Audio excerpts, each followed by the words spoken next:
कहानी एक old man manner को दिखाते हुए शुरू होती है। वो बहुत ज्यादा उदास था क्योंकि उसके ग्रैंडसन की मौत हो गई थी। अपने ग्रैंडसन के मरने का तो उसे दुख था ही, साथ ही साथ उसे अपने बेटे की भी फिक्र थी। वो एक माँ थी, उसने कैसे इतना बड़ा गम सहा होगा। वो उससे मिलने के लिए उसके पास भी जाता है, लेकिन एना उसके साथ अपनी फीलिंग शेयर नहीं करती। वो ऐसा बिहेव करती है जैसे कुछ हुआ ही ना हो। अपने डैड के लिए नाश्ता बनाकर एना काम पर निकल जाती है। उसके होटल में भी सब लोग उसका दुख शेयर करना चाहते थे, लेकिन वो यहाँ पर भी किसी से कोई बात नहीं करती और इनके साथ भी बिल्कुल ऐसा ही बिहेव करती है कि जैसे कुछ हुआ ही ना हो, वो बिल्कुल ठीक हो। सीन कट होकर हमें एक ओल्ड लेडी को दिखाया जाता है जिसकी वाइफ मर चुकी है। उसकी परमिशन के साथ उसकी वाइफ को अब दफनाने के लिए ले जाया जाता है और अब अपनी वाइफ के मर जाने के बाद ये बिल्कुल अकेली रह चुकी थी। इसके बाद हम एक फैमिली से मिलते हैं जिसमें हस्बैंड का नाम डेविड और उसकी वाइफ एवा थी। उनके दो बच्चे भी थे। ये एक हैप्पी फैमिली थी जो अपना हर दुख, अपनी हर खुशी एक साथ सेलिब्रेट करते थे। आज डेविड के बेटे का बर्थडे था और इन लोगों ने प्लान किया था कि अपने काम से वापस आने के बाद ये सब मिलकर एक बर्थडे धूमधाम से सेलिब्रेट करेंगे। ये प्लान करने के बाद ईवा और डेविड दोनों अपने काम के लिए निकल जाते हैं। वो नहीं जानते थे कि आज उन्होंने जो प्लान किया है वो बिल्कुल ही उल्टा होने वाला है। टनल से गुजरते हुए एवा की कार का एक्सीडेंट हो जाता है और मौके पे ही एवा की मौत हो जाती है। उसकी मौत से उसकी पूरी फैमिली बहुत ज्यादा शॉक थी और साथ में दुखी भी। डेविड अभी हॉस्पिटल ही था। ये रात तो जैसे कटने का नाम ही नहीं ले रही थी। इसी रात में हमें एक तेज आवाज सुनाई देती है। ये आवाज इतनी तेज थी कि सभी जिंदा इंसानों के कान फटने लगे थे और जिस वक्त ये आवाज सुनाई दी उसी वक्त पूरी दुनिया की लाइट एकदम से ब्लिंक हुई। इस आवाज के सुनते साथ ही सारे परिंदे यहाँ से उड़ जाते हैं और जहाँ पर एना काम कर रही थी हम देखते हैं कि वहाँ का फैन भी गिर जाता है, लेकिन किस्मत से एना बच जाती है। एना के डैड जो कि अपने ग्रैंडसन की ग्रेव पे गए हुए थे वो भी इस आवाज को सुनते हुए बेहोश हो जाते हैं और जब उन्हें होश आया तो उन्हें अपने ग्रैंडसन की कब्र में से कुछ आवाजें सुनाई दी। उसे लगा कि उसका ग्रैंडसन जिंदा है, जिस चेक करने के लिए वो अपने ग्रैंडसन की कब्र खोद देता है।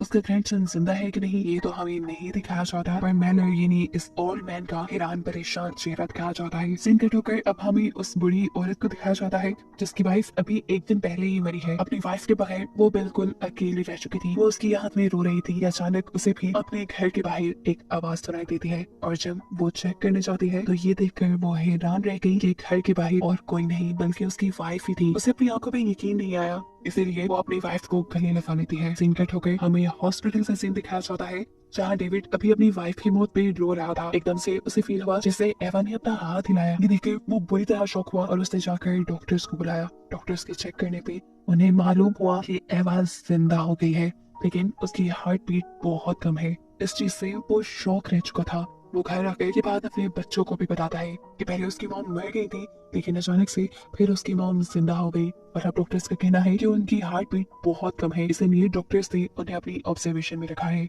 डॉक्टर भी इस चीज को एक्सप्लेन नहीं कर पा रहे थे कि आखिर एवा जिंदा कैसे हुई है। यहाँ सीन कट होकर हम एना को देखते हैं जिसका बेटा मर चुका है। अपना दुख अपने अंदर रख रख के वो बहुत ज्यादा थक चुकी थी। वो अब इस दुख के साथ और जिंदा नहीं रहना चाहती थी। वो अपने बाथरूम में जाकर जोर से चीख मारती है और अब फैसला करती है कि वो भी जिंदा नहीं रहेगी, वो भी अपनी जान दे देगी। ये सोचते हुए वो एक प्लास्टिक रैप से अपना मुंह रैप कर लेते हैं। इससे पहले कि वो मर जाती ठीक टाइम पर यहाँ उसके डैड आकर उसके मुंह से ये रैप उतारकर उसे बचा लेते हैं। असल में उसके डैड उसके बेटे को कब्र से निकाल आए थे जो कि जिंदा था और वो यही बात अपनी बेटी को बताने आए थे। वो अपनी बेटी का हाथ पकड़कर उसे उसके बेटे के रूम में ले जाते हैं जहाँ वो भी अपने बेटे को जिंदा देखकर बहुत ही ज्यादा खुश थी। ये जितने भी मरे हुए लोग जिंदा हुए थे ये लोग काफी अजीब थे दिखने में भी और हरकतों में भी। एवा जो कार एक्सीडेंट के बाद जिंदा हुई थी, जिस हालत में कार एक्सीडेंट के बाद वो मरी थी उसी हालत में वो जिंदा हुई थी। वो बूढ़ी औरत जो जिंदा हुई थी क्योंकि वो एक दिन पहले मरी थी इसीलिए उसकी बॉडी ज्यादा खराब नहीं थी सिवाय उसकी आंखों के, जबकि एना का बेटा वो तो काफी दिन पहले मरा था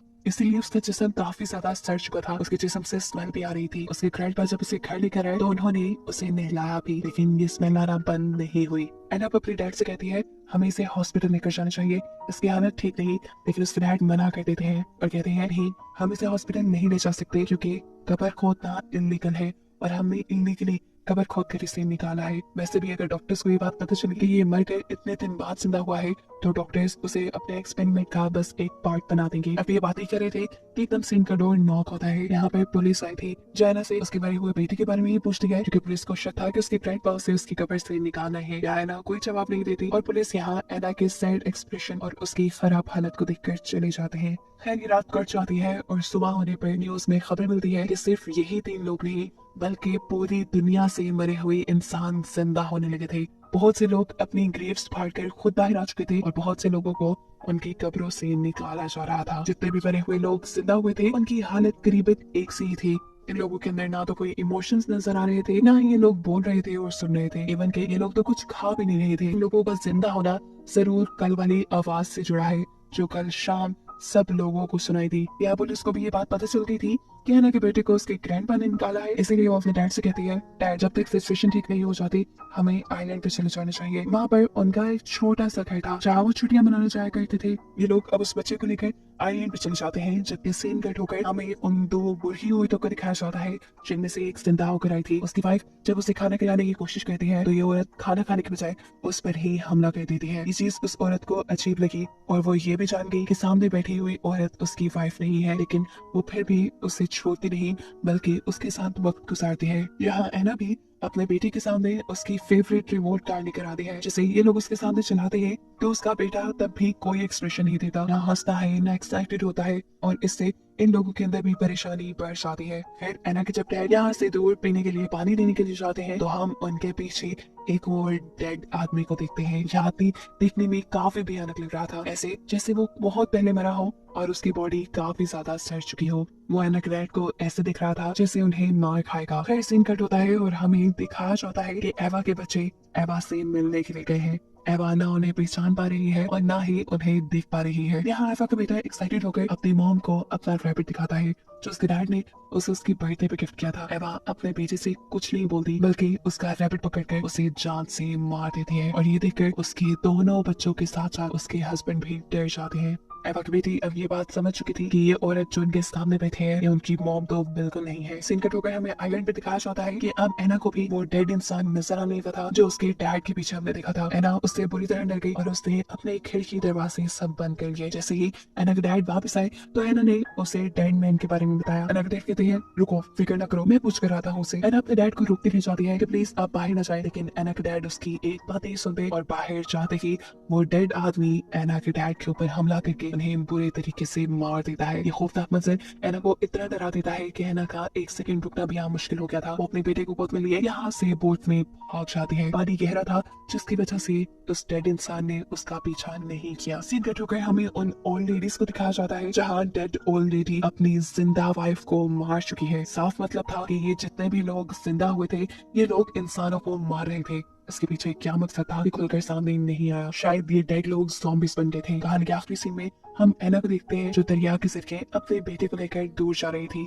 वो भी ये बात जान गई थी कि उसके पास जो है वो उसका बेटा नहीं है बल्कि कोई और है जिसे आखिरी मर्तबा सीने से लगाते हुए वो पानी में छोड़ दी थी। उसने अब सच्चाई को एक्सेप्ट कर लिया था। जो नेचर ने उससे ले लिया था उसने वो नेचर को वापस कर दिया था। ऐसे उसकी जान किसी भी खतरे में आने से बच गई और हमें उसे देखते हुए ये सबक मिला कि जो अपनी सिचुएशन को जितनी जल्दी एक्सेप्ट कर लेता है उसके इस दुनिया में सर्वाइव करने के चांसेस बहुत ज्यादा बढ़ जाते हैं। कोई जाने वाली चीज लौट कर नहीं आती और जो उन चीजों में ही खोए रहते हैं वो मर जाते हैं।